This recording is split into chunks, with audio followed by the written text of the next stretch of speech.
Okay, so I wanted to do a quick video today just chatting about 5k running and longer duration running. Obviously a lot of us are doing that at the minute just because we have no football, we have no hurling, and it's an easy thing to do, it doesn't take much thinking. So I think number one, it's brilliant that people are getting out and being active and doing running and still remain to train. I think that's brilliant, and I don't want this video to like knock that, and that's not my intention. I guess what I want to try and show is that you maybe just shouldn't base your training solely on doing 5Ks if your goal is GAA performance, whether it be football or hurling. So the reason is, whenever you kind of look at the breakdown of say Gaelic or hurling, when you look at the actual statistics of the game, a large percentage of the game is not going to be long duration running.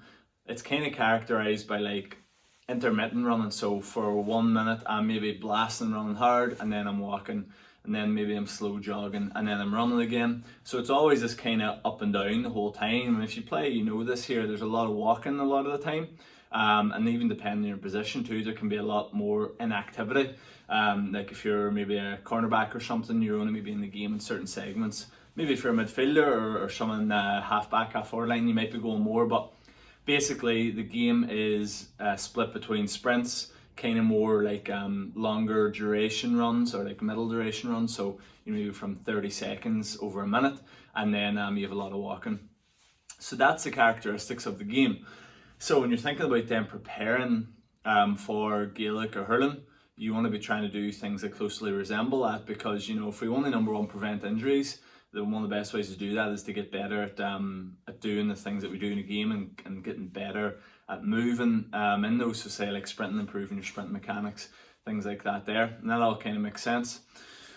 So when we're training, we want to be covering sprints because that plays such a large role in the game, and it probably is the pivotal factor in like whenever you're going to make a block, whenever you're running to take a shot at goal, whenever you're running to make a kick out. It's sprint performance and speed that really dictates a lot of those game-changing moments. So that's something that you have to be working on, and if you're not working that, you'll probably lose it. And when we look at our 5Ks, we rarely get up to a high speed unless you're a fucking Mo Farah sort of chap and you're able just to blast the whole way. But even still, you're never going to be hitting a sprint speed because you can't maintain it for long. So if your training is only solely based on 5k runs, then you're probably not tapping into that sprinting, so your chance of injury might go up, and also you might just start to get a wee bit more sluggish whenever you go back to the pitch. So that's something to think about. And then the other type of running we have was that I call it longer duration there. It's not really longer duration, but I suppose in the game it is where like maybe you're making a run down the pitch and then maybe you have to make a run back up again, and you could be working for like 30 seconds to like a minute to 2 minutes, but very rarely are you going to be running for longer than that. But we kind of all know that feeling, maybe you have to run up the pitch for an attack and go back down again. Now that type of running, it's not going to be as fast as sprinting, but it's still going to be a high speed run. And again, we need to get used to running at a high speed, because if we're not used to doing it, then your chance of injury goes up, but also you're not really going to be good at doing it. It's pretty straightforward. And that's like our tempo intervals, where we're running at kind of like that 70-80%, and you're running for a slightly shorter distance so you can maintain your technique and that you can maintain an intensity. Or else you might do like mass running or something like that there. But basically we do that type of running because you're kind of training that slightly higher speed running, which is so important in a game, and it's very kind of game specific too. And if we do 5Ks, again, although the speed can be a wee bit similar, usually we're going to just settle at a particular speed. It might be like a 60-70% where you're just kind of cruising along. And if you look at the way you're doing that running too, it's probably going to look very different to the way you would do like a 200-meter interval. So although the speed isn't that much different depending on how fast you're running, it's still not completely identical. So it's kind of training two different things if you're only basing your running on 5Ks. So that's two things. First of all, is that you want to try and basically mirror your training to what's happening in the game. So sprinting and then higher speed running. So nearly sprinting, but not at it, because those are two big factors in the game. Now, the 5Ks, definitely wouldn't knock them. I think they're brilliant to do if you're not doing anything at all.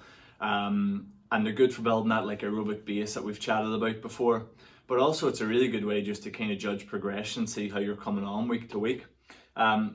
if it was me, and like what I would probably recommend is that you don't over rely on just doing 5Ks, because you're not tapping into those things that we just chatted about. So what you might want to do whenever you're structuring your running training, especially right now, is that you might want to try and get 1 to 2 sprint sessions per week. They could be half an hour long. I've put up ones on Instagram that you could look at, and then you might want to try and get in maybe 1 or 2 kind of more like interval sessions where you're running at higher speeds for slightly longer. So that could be your tempo runs or your mass runs, whatever floats your boat. And you could do that, 1, 2, 3 times a week, depending how eager you are. And then that means that you're means that you're ticking off your sprinting and your higher speed running, which is so important. And then what you could do is you could maybe do the 5K as like a judge of how your fitness and how your running is coming on. So maybe once a week or once every 2 weeks, you could test the 5K at the weekend. And if you see that your time is slowly dropping, then you kind of know that your work from the intervals and sprinting is paying off. But it also means that you're not getting used to running 5Ks. You're not getting used to running kind of slowly. You're not getting used to not changing direction.